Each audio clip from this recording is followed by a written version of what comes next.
Welcome back to the Leverage Podcast, where our goal is simple: to learn from the best and discover how we can all live a better life, build a more fruitful business, and be more productive. Join us each week as we interview fellow entrepreneurs, thought leaders, and leading experts to discuss everything from marketing secrets to new technology and life as an entrepreneur. Hey guys, thanks for checking out today's episode. It's with my good friend, Dr. Ben Hardy, and it's a very interesting and special episode. Ben is a PhD in psychology, and we've known each other for a number of years through Joe Polish at Genius Network. And I've had the honor of not only of being friends with Ben, but he also recently spoke at my Bullseye Mastermind group, and he gave one of the highest rated talks. It was really phenomenal. And his book that just launched yesterday is called Personality Isn't Permanent. You might have read his previous book, Willpower Doesn't Work, or might have read some of his blogs on Medium because he was the number one, and maybe still is the number one writer on Medium. But his book is awesome. Check it out. Again, it's called Personality Isn't Permanent. It's all about how these personality tests like Myers-Briggs and others, they kind of give you a sense of self. And what his claim is, and he has a lot of data and science to prove it, is that your personality can actually adapt, and that he's not a huge fan of a lot of those personality tests because it kind of puts you in certain buckets and it doesn't define who you are, and you can actually change your personality. So I highly recommend the read. Lots of applications to both personal life and to business life. And please, if you like this episode, as always, we would appreciate you to rate and comment the episode and share. So enjoy the episode. Welcome back to the Leverage Podcast. Like always, I have special guests, but today is a super duper special guest. And that's my good friend, Dr. Benjamin Hardy. It's been a long time coming for that PhD. I'm so proud of you that you got that. It's cool to call you Dr. Ben Hardy. Usually I just say I'm talking to Ben. Now I can say Dr. Ben.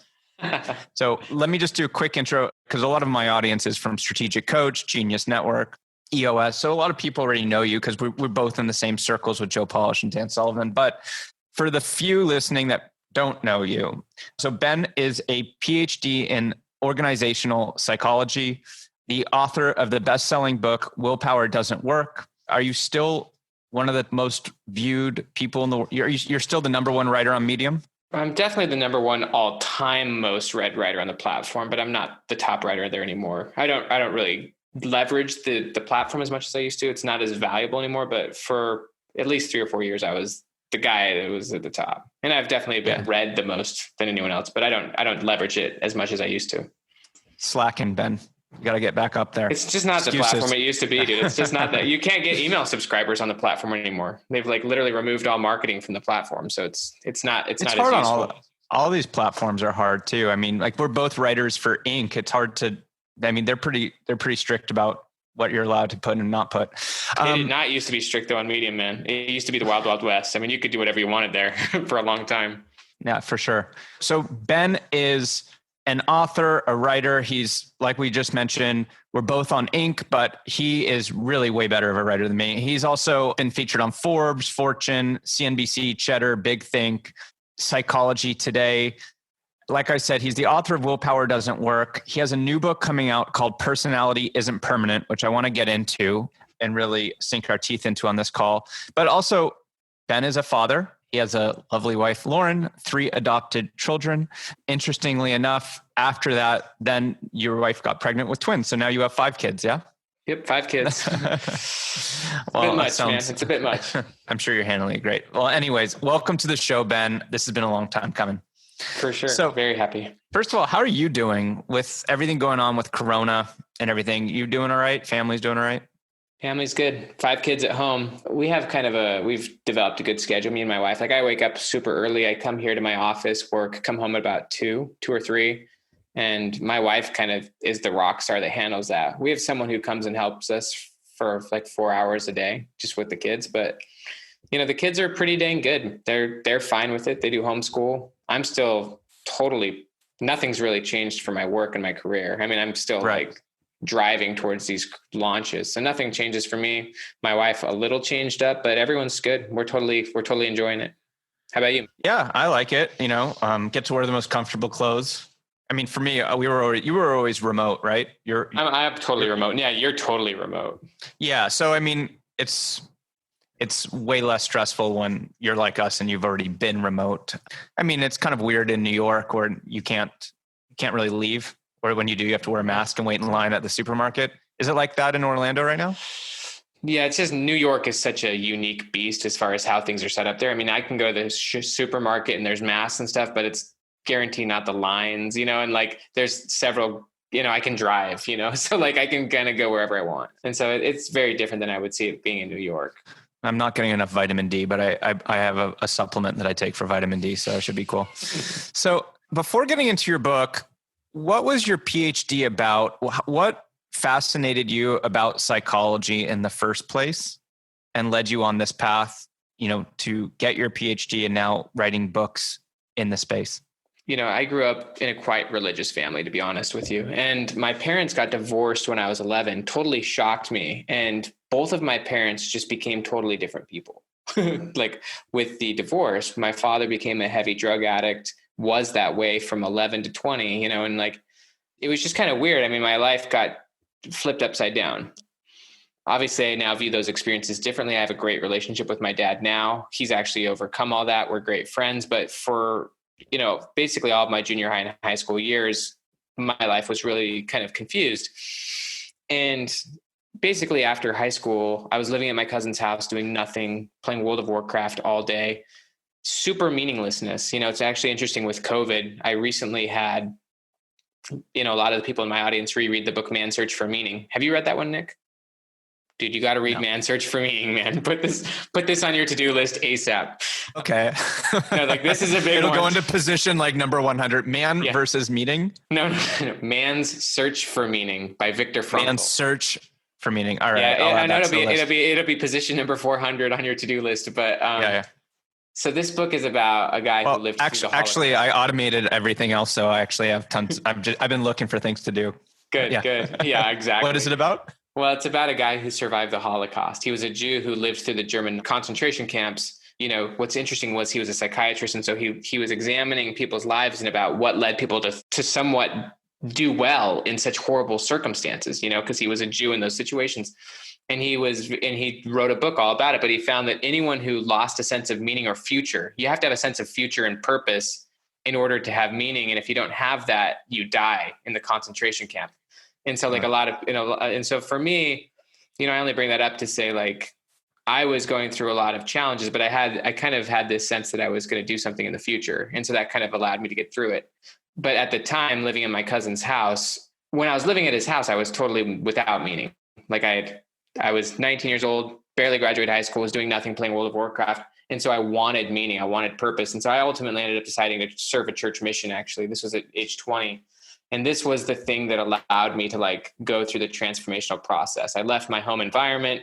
I had a new role. I started to, do community service and other things, read a ton of books, got into journaling, just all sorts of stuff that allowed me to like let go of the past, open myself up. And it was going through that experience that led me to being interested in psychology. I was like, holy cow, just all the stuff I had read and experienced. I was like, people can change a lot. And when I went back home from that experience, like I could tell that none of my friends or family could fully comprehend what I'd gone through. So I realized if I had like adjusted back that I could easily go back to who I was before. So I then went on to just like, surround myself with new groups, study psychology, study business, and kind of continue to do that. As you and I do, you put yourself in environments where you're around people that allow you to go where you want to go. So that's really what threw me down that path, was that mission and then studying psychology. Yeah. Lee Brower talks a lot about, you have to have a vision of the future that sustains the present agony.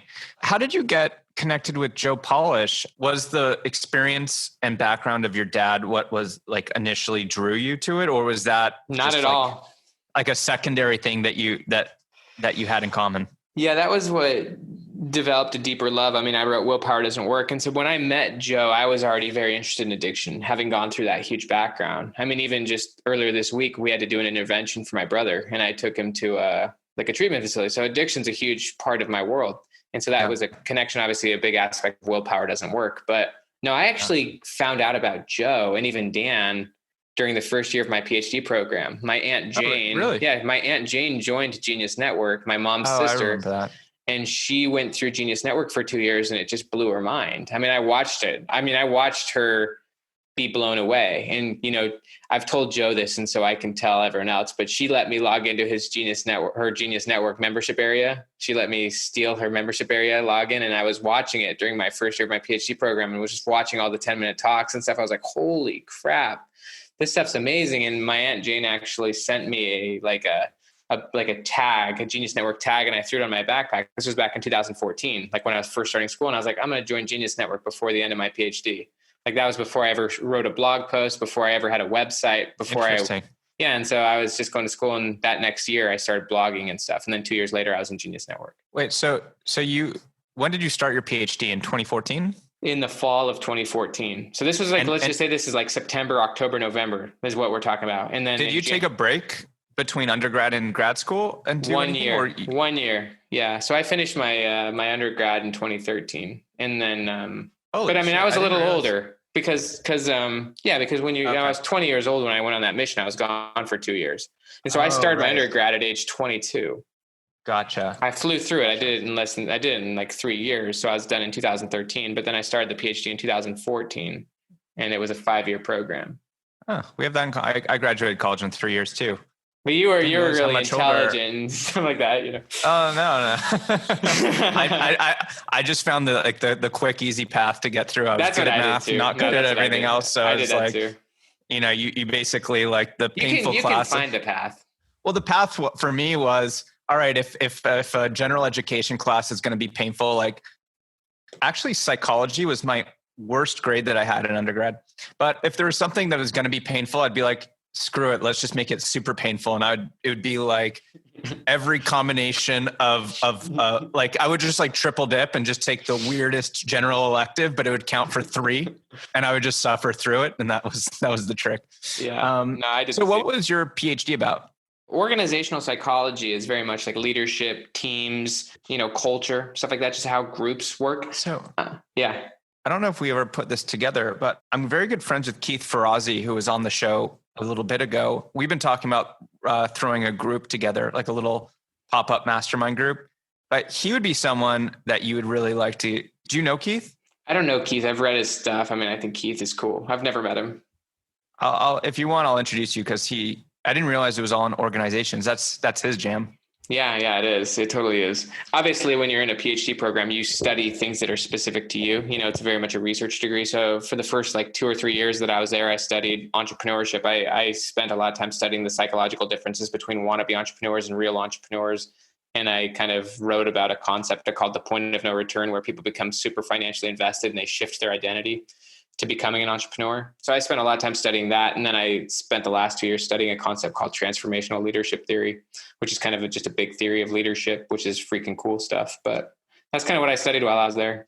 I was honestly way more interested in the blogging and the other things I was doing, you know, because I joined Genius Network, for an example, and coach and things like that way before I finished school. And Willpower Doesn't Work came out a year before I finished school. So I was already doing my own stuff. Gotcha. So do you do anything right now that relates at all to what your PhD was about with organizational transformation and leadership? You went from that, and now, I mean, I want to get into your book, Personality Isn't Permanent, sure, but yeah. No, I think it's are you doing anything right now in terms of research or helping companies or content around organizations? A lot of organizational psychologists do. I mean, I spend some time obviously with Jason Corman, who does some cool stuff with culture design and stuff like that. I think that their work's really interesting and innovative.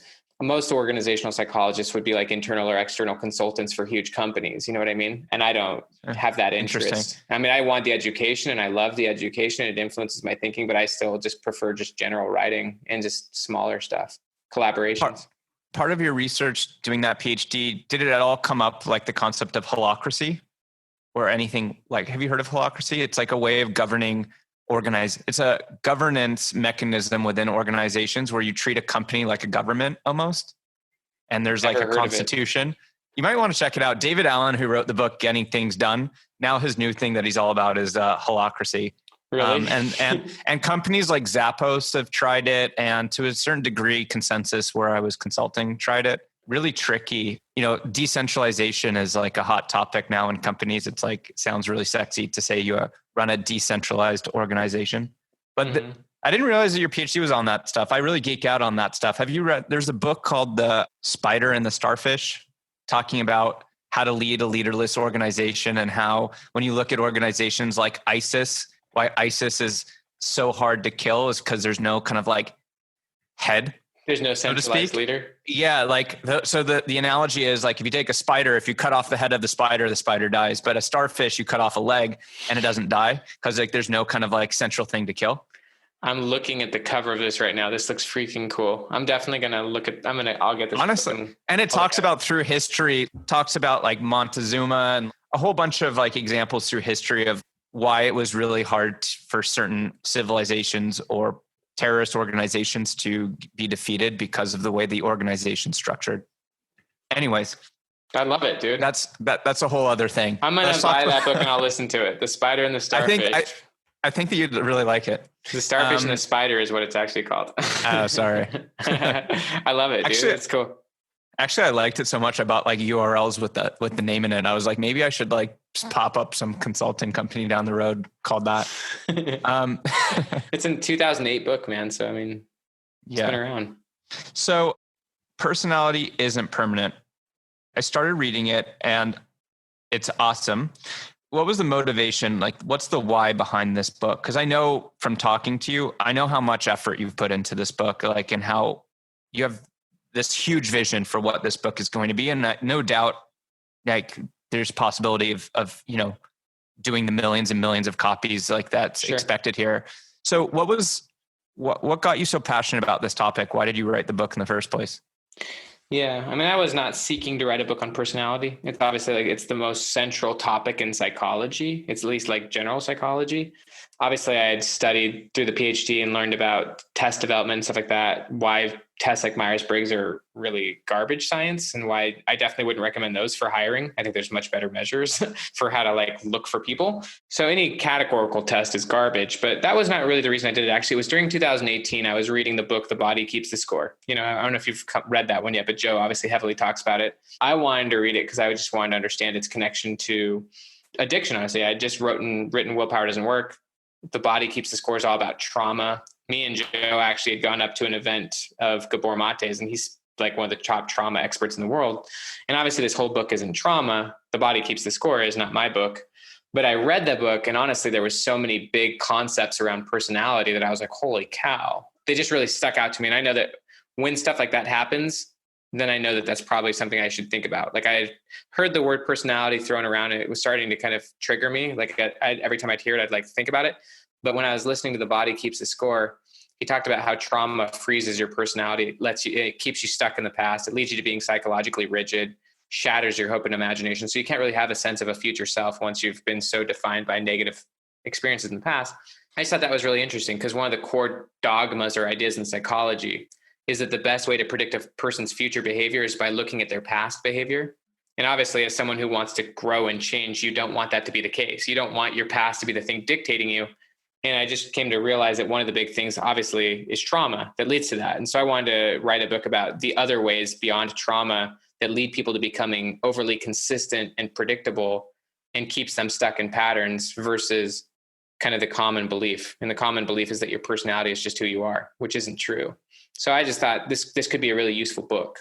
In finance, there's a parallel concept you'll appreciate called a Markov process versus it's actually out of math, but Markov processes versus martingale processes, where basically, do you think that all the information of a stock is built into the current price? Like, does the past influence like what's going to happen in the future, or is it just where it's at right now is everything that you need to know, and then you just have to focus on the future?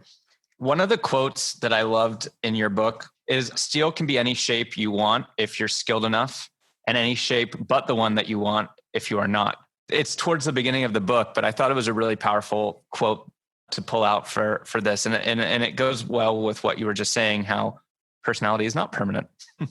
Yeah. And it's very difficult to change if you don't know how to do it. Very difficult to change. I mean, this is why a lot of people honestly just think it's innate, is because it's freaking hard to change, especially if you don't know how. So you're basically saying that you can teach an old dog a new trick. For sure. Yeah. I mean, the reason old dogs stop learning new tricks is because they stop doing things new and their whole life is defined by the past. Huh. If we really want to stress test this book, I'll introduce you to my mom and you tell me if she can learn new tricks. One of the things Dan Sullivan says that I like, Dan, obviously I've spent a lot of time talking to him. One of the things that I thought was interesting that he says keeps him young is that he always seeks to be surprised.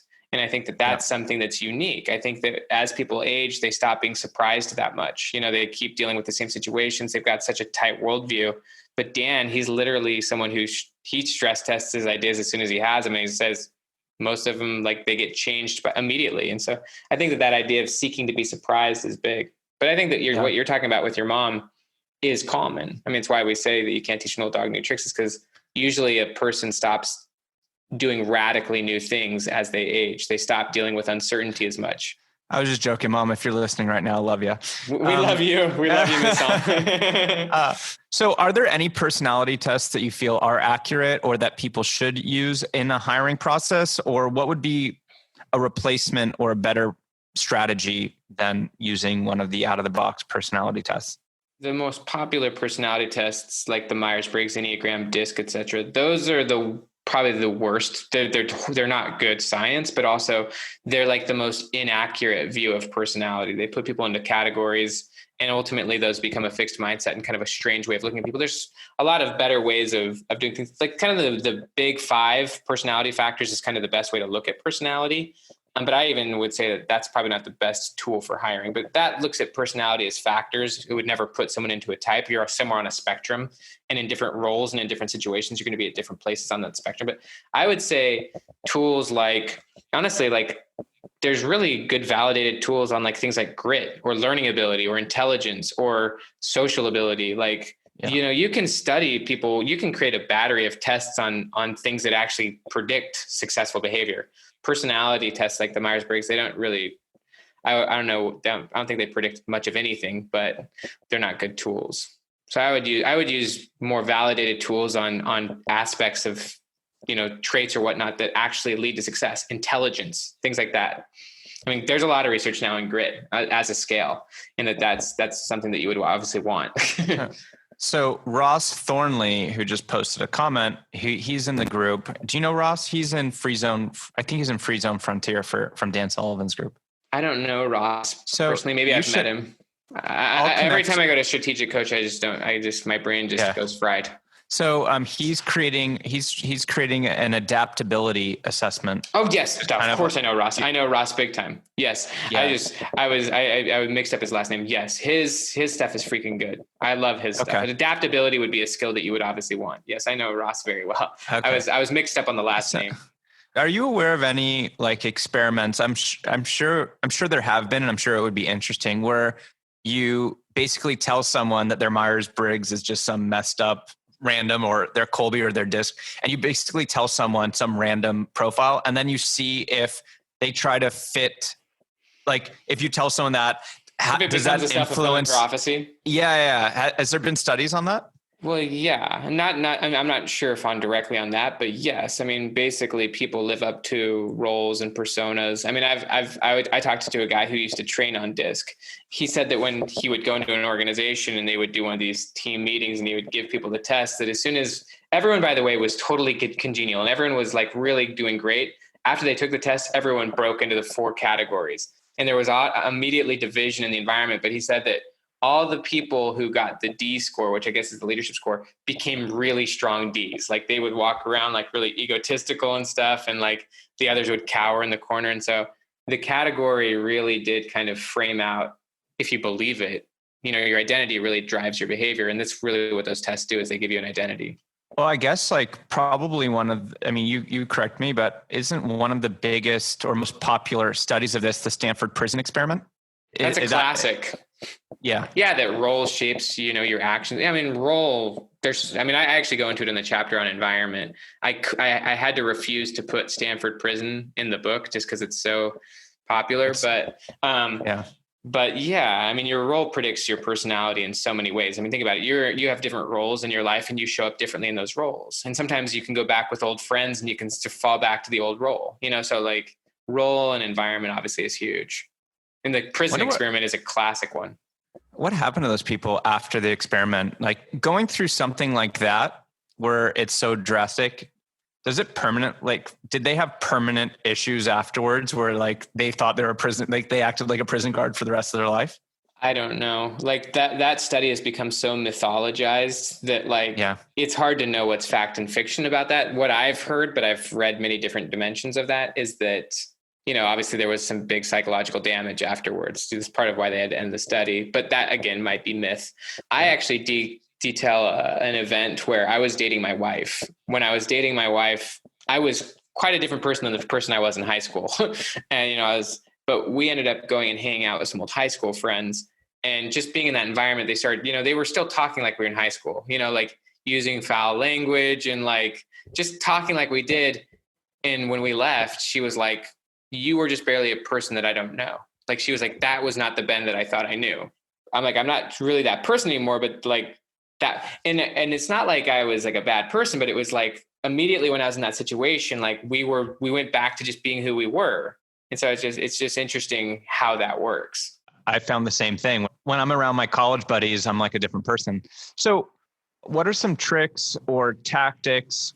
So personality isn't permanent. What can you do to change your personality? Are there some environmental things, some exercises that you can go through? One of the honestly interesting points I make in the book is that your personality shouldn't be the thing you're even worried about. From my perspective, personality is a byproduct. It's not the thing to worry about. To me, it's an unintended side effect.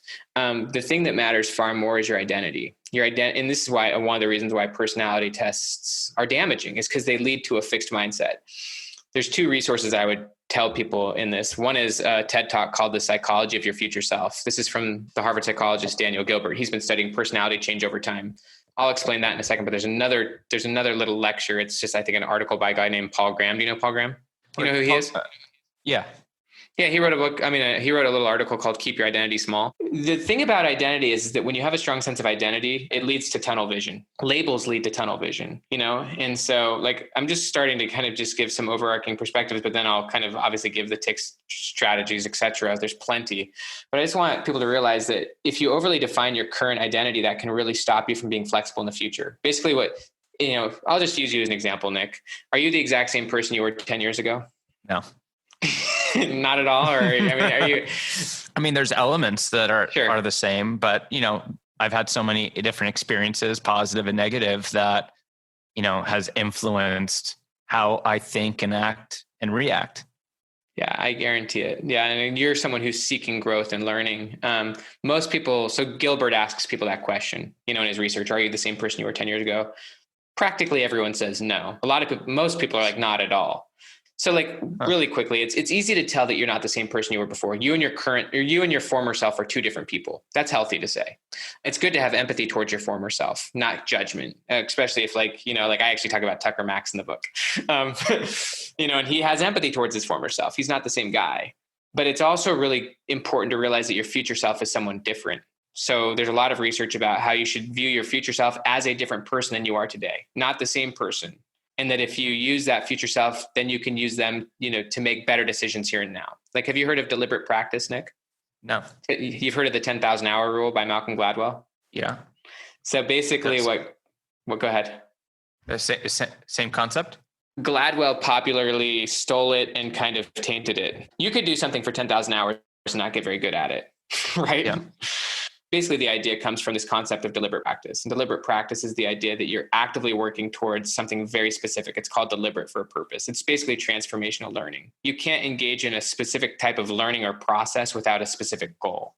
The goal shapes the process. It's kind of literally like what Lee said, like the goal makes the suffering of the present doable, because the doable present is about transforming and learning to become the future self. I only bring all this up to say that you don't want to be so tight to your current identity. You want to hold your current identity loose. So overly defining your current self would lead you to being inflexible towards the fact that your future self is going to be different. And what you ultimately want to do is define your future self. So like, that's the first key. I mean, literally, if you don't define who your future self is, then you can't have a sense of identity now. And what they say is the number one deathbed regret is that people didn't have the courage to be who they wanted to be. Instead, they lived up to the expectations of those around them. So, Gilbert and others say that the reason people don't predict their future is because they don't take the time to imagine it. Instead, they spend all their time remembering their past. And so in thinking about who your future self is, you want to get very specific, and I like the 2 or 3 year gap, kind of like the Cameron Herold vivid vision, but I'm talking about you as an identity. Who are you? What are your attributes, your circumstances, how much money you make, who are you in a relationship with?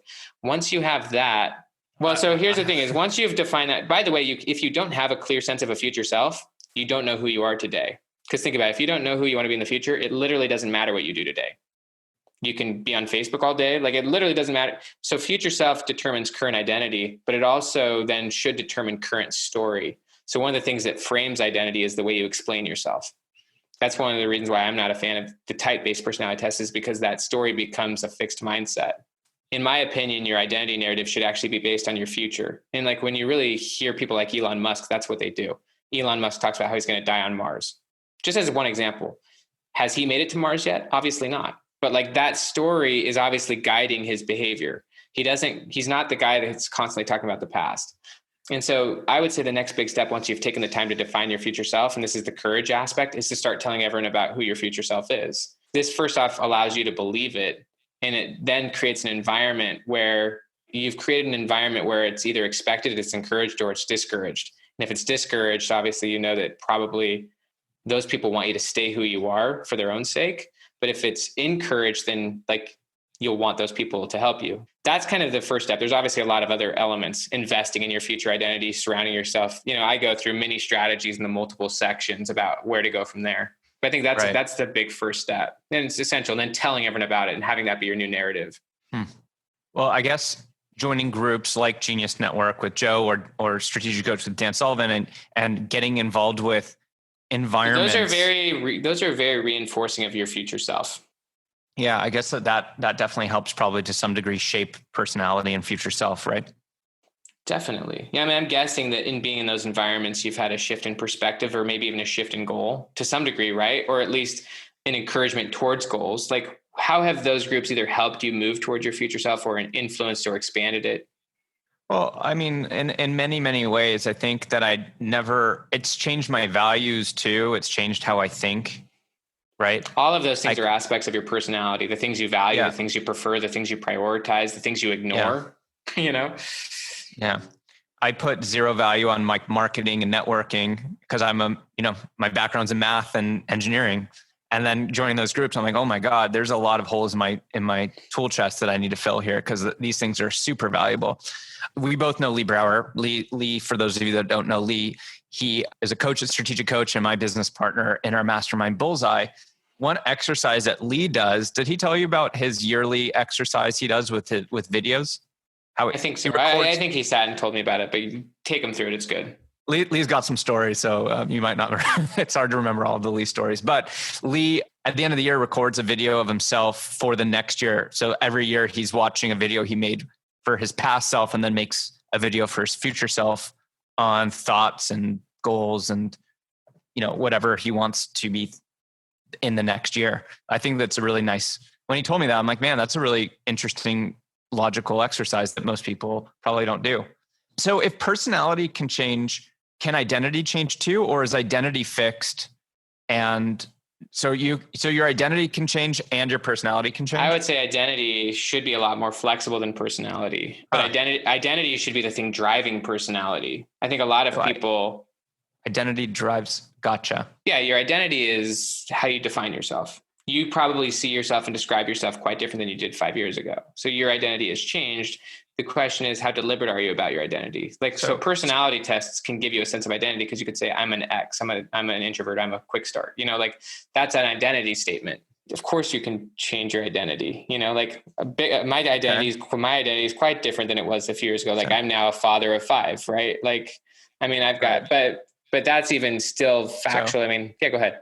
So personality is an attribute of, or is a function of identity?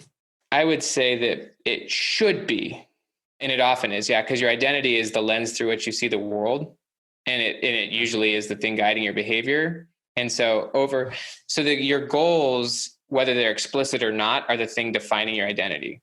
So whatever you're striving for, Nick, is how you see yourself. You know, and then your goal shapes your identity shapes your behavior and environments. And over time, those things shape your personality. I actually talk about, you'd love chapter 2 in the book. I go deep into Andre Norman's story. So Andre's Norman, awesome. Yeah. So I'll just briefly tell this to kind of explain it. So Andre grew up in the hood of Boston and essentially was a thug, right? But he had a 6th grade teacher who, you've heard his story, right? I mean, I know that he was in prison for many years so and was like the leader of the gang. I don't know the backstory of Andre. So listen to this. This is cool because it really helps you see this. So in 6th grade, he had a teacher who really invested in him. She was like, all of his other teachers were like, dude, you're a loser. You're from the hood. But his teacher was like, saw value in Andre, and she got him playing the trumpet. And because she liked Andre and because she like defended him, Andre liked her, you know, and he actually showed up for class. Well, he started getting into the trumpet because she was his band teacher. And he started to really enjoy it. And so like his trumpet became a big part of his identity. Like it became, and when something's a part of your identity, you see it as a part of your future. And so he started to think of himself as maybe this is the way out. Maybe if I played the trumpet, I can like go to college and stuff like that. Maybe have a successful life versus like everyone in his life. And so anyways, his trumpet was his purpose. And he actually explains this. His trumpet became his purpose as far as like his purpose, giving his life meaning and a sense of future. Well, he ended up going to junior high and there was and he was still kind of a thug. He was around a bunch of pretty rough kids. And some of his new friends in junior high said, like they saw him carrying around his trumpet box. And they said, dude, you can't carry that stupid black box around us if you're going to be our friend. Like that's embarrassing. And so he was left obviously with a situation where, what does he do? He ended up throwing away the trumpet. And he said, once he threw away the trumpet, all of a sudden his sense of purpose was gone, no longer went to school. Why would he go to school? The only reason he was going to school was because of the trumpet. His new goal shifted obviously to becoming like super involved with his friends. And so like that became his new identity, which ultimately led him into prison. When he got into prison, he wanted to be the number one thug in prison. So like his goal and his objective drove his identity. And then obviously he shifted his goal after a crazy aha moment to, I want to go to Harvard. So that new goal shaped his identity and ultimately shaped his personality. So yeah, I mean, these things interface, but the thing you can really control and the thing you want to control is your identity. And I think framing out your future self, who's the person you want to be? I mean, it's really interesting if you like, I don't know if you're a sports fan, Nick. I like some sports. What about the NBA? How do you feel about the NBA? Alexa off. Getting a sports update. Oh, so you're really into sports, Nick. No, but I'll just tell you, like, I mean, I enjoy watching it casually. You know, I was a swimmer. The Knicks are terrible. So I mean, of course, there's nothing there. A few years ago, like they were interesting when they had that Jeremy guy on the team. Yeah, Jeremy Lin. Well, the only reason I bring this up is right now there's a big documentary going on with Michael Jordan. Awesome documentary. Oh, you've already watched it? Oh, they release every Sunday. There were 2 episodes. So I watched the first 2 episodes. Okay, so here's what's cool about that. And I love that you watched it. What they talk big about is that Michael Jordan sucked at shooting when he first came in the NBA, right? He was horrible, but he ended up becoming one of the best shooters. And there was one reason why. It wasn't because shooting was a natural ability. It was because he really wanted to win. And so he would literally develop whatever skill was required for him to win. And so people now talk about how, like, would Michael Jordan translate to today's game? Because now it's all about the three. And everyone's like, well, of course, Michael Jordan would get good at threes because all he cared about was the goal.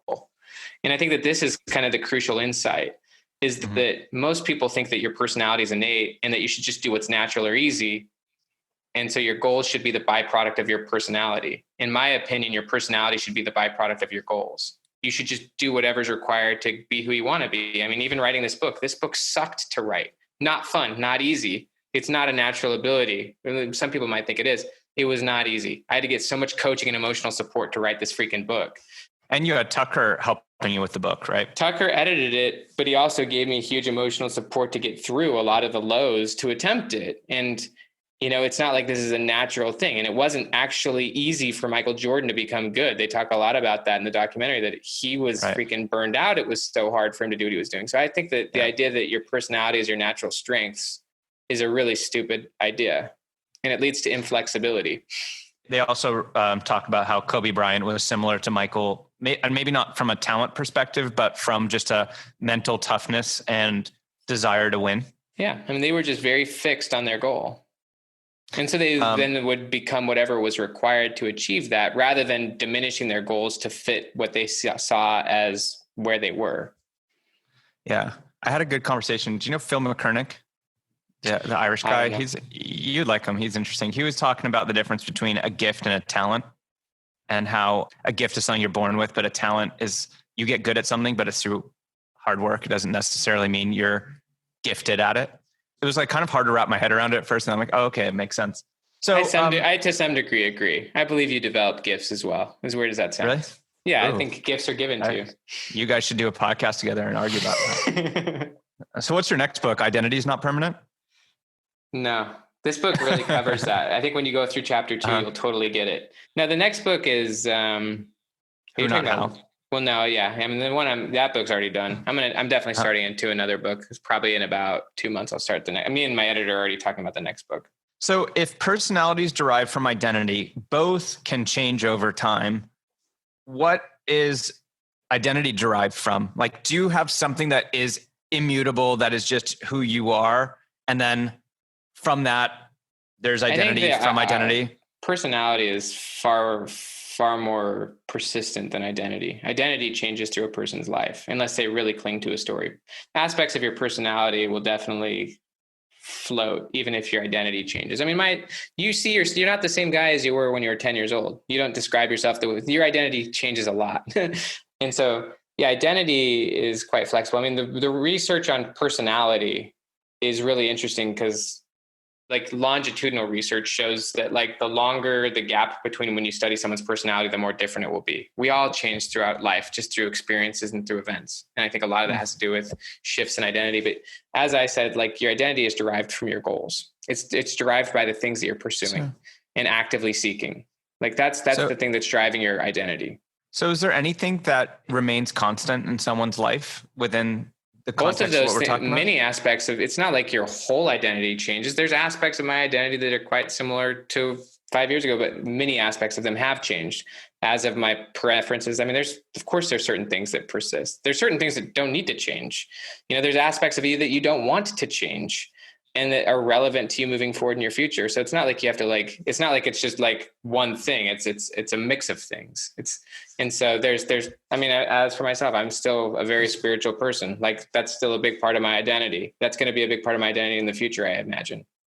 Like, for example, like IQ, does that change over time, or are there some subcomponents of identity, like where it's like, are there different layers of identity and there's like a core layer that doesn't change, but then there's like peripheral layers that do change? I mean, identity and intelligence are two quite different things. In my opinion, intelligence is even quite fluid. It's a lot more dynamic than I think a lot of people thought. I mean, I think obviously your ability to do certain things can be pretty stable, but I myself, like, I don't think I'm necessarily the most intelligent person, but I can tell you I'm a lot more intelligent than I was 10 years ago. And even that kid in high school, like, I think, for example, like when I was in a traumatic state, I was literally in a chaos environment. And so like, I think that intelligence is quite flexible. I mean, it has a lot to do with who you're around and stuff. And so I don't see anything as absolute. I think things are contextual, things are dynamic. You're lucky. I'm definitely dumber than I was 10 years ago. I was like, sometimes I'm sitting there and I'm like, man, I used to be so sharp, but well, what gives you that?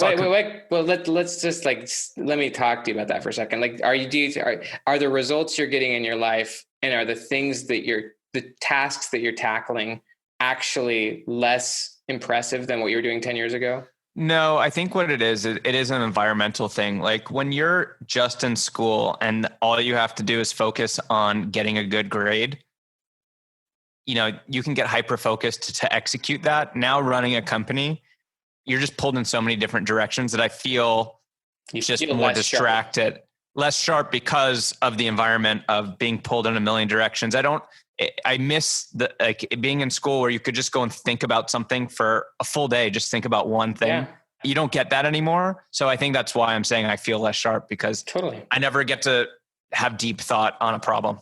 Well, that just shows that your brain right now is based on the situation more than on you, right? Like, your current brain that's pulled a million directions has a lot more to do with your situation than about Nick Sonnenberg as a human being.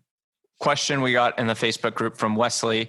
Wesley took the Kolbe test in 98 and in 2018. Same score, I'm guessing, right? He's going to mess with me. One number, like 2 numbers off. So he's like, shouldn't it change if your future self changes? That's a good question. Kathy Kolbe claims that the Kolbe is not a personality test. She says it's a cognitive test, which is not about personality. Her and I have talked about this. She says personality changes and that your cognitive ability doesn't. My guess on Wesley, and I don't know Wesley very much, if he was an entrepreneur back in 1998, it sounds like he was if he was taking the Kolbe, then my guess is that his role and his persona as an entrepreneur probably hasn't changed very much. And so the roles that he's constantly in, where he's thinking about himself from the perspective of the Kolbe, are probably pretty similar to the roles he was in 1998. I could be wrong. First off, I would say that score that he thinks is 100% him is not always him. In different roles, he's not actually going to show up the same way. That's him as an entrepreneur. And I would guess that he's really built his life around that persona. And it works for him. I mean, it's just like Dan as a 10 quick start. If you listen to Dan's narratives, he may think he was always a 10 quick start. I actually would say I disagree, because if you listen to him, and I've spent a lot of time interviewing him, and I'm okay being wrong on this, but he didn't used to throw ideas out there as fast as he did. He told me he used to be a perfectionist, and he would hold on to his ideas, and now he just throws them out as soon as he gets them. And I think he's really gone that direction because it's useful for his goals, and he's built an environment and identity around that. And I think it's really good for him, but I don't think he's a 10 quick start in every area of his life. I think that that's really relevant to the core identity that he has as an entrepreneur, and that he's really built his life around that because it's really relevant to him, and he's gotten fast at doing that direction. What would happen? Let's just take like an extreme situation. Let's say you put someone in the forest in a cabin and they can't leave the cabin, and every day a meal's dropped off on the front porch, but they can't leave, they can't interact. There's no TV, no board games. Literally all they can do is sit on the same bed, 24/7 and have the same meal every day. No outside. I mean, what's different from this than like solitary confinement? Okay. So let's just say it's like a more comfortable version of solitary confinement. But from the time they're born, they don't know anything else. Does their personality still change if you eliminate having any influence from external factors? I think that environment would destroy this person's personality. Yeah, I mean, they would become rapidly dull. Like they would probably, whatever elements of themselves actually had some form of flair would probably, they say that mostly over time your personality, regresses to the mean. You become just kind of average unless you're really seeking various characteristics. And so if this person's not doing anything to stimulate some aspect of themselves, they're going to probably dole out. I'll just give an example. Like my wife was in a very abusive marriage for 3 years. Very enthusiastic, amazing person. By the end of that marriage, she was a shell of a person. She basically had no personality. She was heavily abused. And so I'm not saying that that's an abusive situation you're talking about, but if many aspects of that person are not being stressed or, it sounds like they're just going to zone inward, and who are they going to become? I mean, they're going to change because the situation is just going to be dull, they're not going to change in a good way. Let's just say that they will change, but it won't be in a good way. Unless obviously they're doing something in that cabin that's stimulating them in a way that's, basically influencing some aspect of themselves. But if they're just sitting on the couch all day doing nothing, yeah, of course, that's going to lead them to being probably brain dead in many ways. A lack of purpose is going to really shut them down. I just want to find one situation where personality is permanent. That's all. No, but there are aspects of personality that don't change, but to sit and create a sterile environment is not going to be something that's going to help. I mean, if you put someone into solitary confinement, that could make them crazy with the lack of stimulation and things like that. Here's the thing. If you really look at it, it's the roles that people are in. Often people are in the same role for a really long period of time. They're in the same situations around the same types of people. You're going to see consistency, so people he'll still be a quick start. He'll still be that same guy because he's kind of the same guy he was 20 years ago. He's not the exact same guy. If he actually looks at it, I would guess if he actually looked back 10 or 15 years, there's a lot about him that's changed. But, how he answers the Kolbe is probably the same. My guess is he's actually different, more different than he thinks he is. From a hiring perspective, I know a lot of people use Kolbe to make sure that people are good personality fits. I'm not against Kolbe. We've taken Kolbe internally too, but what's your hiring process like to assess that someone is going to be a good personality fit working with you? I don't care about personality. Okay. So personality is, I guess, because it's not permanent, you'll just shape them however the hell you want to shape them, right? No, but I think that personality is irrelevant from my perspective. Obviously, maybe in some roles, people may disagree. Everyone on my team is remote. Like for you, it's, so it's like, who gives a crap what their personality? Here's what I do. I actually create an impact filter, and I get incredibly specific about what success looks like in that role. And then I have Whitney on my team go out and do her finding method and come back. And she is the person who does everything. I mean, I just barely hired someone to handle my email, and she's got a master's in marketing. She's freaking so smart. I mean, what I love about Who Not How is that the who expands the vision of what's possible. Yeah, this person is just very clear that she's excited that all of the success criteria for the role she's on board with, she's got experience with, and that she wants to do it, and that they're relevant for her goals and vision as well. I mean, for me, I don't hire someone unless I always ask, what's your goal in this job that's outside of money? Like, how does this job help you achieve whatever else you're trying to achieve? Because I know why I want this job done. And for me, it has to be a collaboration. Like, it has to be obvious that it's a win-win scenario. And the person I got's freaking amazing. I mean, I gave her a raise very fast. I have no clue what her personality is. I don't care. I just text her every once in a while. I have Whitney work with her. Her personality means nothing to me. More so it's her desire and her interest in this realm and her background in it and the results she produces.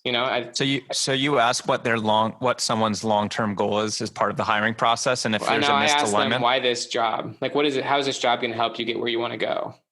Like for me, for example, I was a who for Dan. I wrote Dan's book, Who Not How. I didn't just do that because I love Dan. I love the idea, but I did it because I wanted to advance as a writer. And so it was a great opportunity for me to achieve my goals as well. I think in every who not how scenario, there's you're the who and they're the who. Like Dan was a who to me, but I was a who to Dan. And for my employees, they're a who to me, but I'm a who to them. And I need to know why I'm a who to them and how this opportunity can lead them where they want to go. And rather than just me thinking you're a slave and just do this job. If you're a big company, and I get that a lot of people in strategic coach are big companies, there are good batteries of tests that you can use to study people. And there are different dimensions of personality. I mean, confidence is actually a dimension of, that's an aspect of someone's personality, their learning ability, their flexibility. These are things you can study that are different from these really categorical type-based tests, which are generally, from a scientific perspective, bad science. You can study someone's confidence. You can study someone's learning ability. You can study their intelligence. You can study their social ability. There's actually good, valid tests on those things, which actually predict performance. I don't think Colby predicts performance. Makes sense. Well, that was very profound. It might be. I want to be everyone who's listening who are deep in the strategic coach world probably think that I'm nuts. Chad also said, "Why are you a who to your team?" Great question. If you're not if it's not obvious why you're the who to them, then it's probably a transactional relationship. And I would never want to be in a relationship with someone who only saw me as their who and didn't see how they could contribute to my life. So in psychology, we talk about selective attention, also deliberate practice. But selective attention means that Dan Sullivan actually says it. Your eyes can only see and your ears can only hear what your brain is looking for. That's selective attention. This is one of the reasons why identity is so funny. It's because if someone identifies as a 10 quick start, that's all they'll see. The fact is that so here's what Ellen Langer has studied. Ellen Langer has studied how labels lead to mindlessness. And when you're mindless, you don't notice you're not aware of all the times when the label's not true. So if someone thinks they're depressed, they'll think they're always depressed. It's just like, I mean, I know you're in New York, Nick, but have you ever owned a car?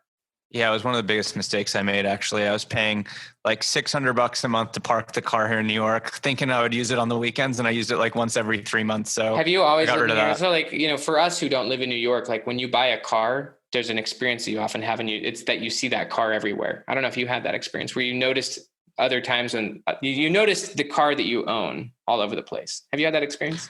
It might be different because you live in New York. I live in New York, but I know what you mean. And it's not just cars, right? Like you start seeing things that you're looking out for. You trigger things you trigger things that are relevant. The thing you don't pay attention to are the things that are not relevant. And so like when you're driving, I start to see Mini Coopers everywhere because I drive a Mini Cooper. Right. What I don't see are the 1,000 other cars on the road. Or it's like that psychology video where they have the people bouncing basketballs and you have to count the basketball bounces, and then a gorilla walks in and you don't see the gorilla. Yeah. And in my opinion, that's more accurate, is that the person who thinks they're a 10 quick start thinks that they're always a quick start. But if you actually looked at their life and behavior, there'd be many gorillas. In other words, there'd be many times when the quick start doesn't show up. That's all right. Their identity leads to tunnel vision, which is how we all see the world. Totally fine. Yeah. All right. Well, let's end it on that. Ben, this was awesome. We need to do this more often. Love just geeking out on you. Like, honestly, I love interviewing people like you, because it's like I get to learn so much and just geek out on interesting topics. But where can people find out more about you, and when is the book coming out, and how can people find out about this? Book comes out in June. It's with Portfolio, which is part of Penguin Random House. On my website, benjaminhardy.com, there are 3 free online courses that you can get if you buy the book. One is a deep dive into this book. This book has about 150 journal prompts for reframing traumas. Trauma is one of the huge things that shapes people's identity and personality. And trauma is a meaning that you gave to an experience, which can be reframed. You can change the meaning of the past. I actually love Dan Sullivan's statement that the past is fiction. I think that that's completely true, and that you can shape the meanings and even frame the past in different ways. There's also a free journaling course, which I give. 10,000 people have bought it. It just breaks down journaling strategies to help you, become more creative or to design your future. And then finally, there is a free, I don't know if you were there, Nick, but I did a full day training at Genius Network on all of my blogging strategies. And that was a full day recorded event like 2 years ago. And we give away that as well. So there's a lot of free bonuses that you can find at benjaminhardy.com if you buy the book. And I think that the book would surprise you and shock you with a lot of sound science and common sense. All right. Awesome. Well, Ben, pleasure as always. Looking forward to seeing you in person again once we're able to travel. Hopefully I don't get tarred and feathered next time I'm at Strategic Coach. Honestly, I wrote an article about how Myers-Briggs is total, like, it's just, in my opinion, not good. Dude, I had people with pitchforks coming after me. Because here's the thing. When someone has a huge aspect of their identity, they defend it. And when it comes to these tests, the test becomes the religion. And so not only do you defend your label, but you have to defend the test that gave you the label. And so I had people I got hundreds of emails for people who were so mad at me for saying that Myers-Briggs may not be a good thing to use to develop your identity. You're basically saying like the way that they perceive themselves for like the last 20 years was wrong, right? I'm not saying it's wrong. I'm just saying it might have some drawbacks, but look at the lecture from Paul Graham, Keep Your Identity Small. Makes sense with the science on the idea that your future self is different, but it makes a lot of sense as far as it creates a rigid fixed mindset. If you have to overly defend your current identity, really stops you from potentially seeing where change could occur. Anyways, It was fun as always, dude. We'll talk soon. All right, man. Thanks.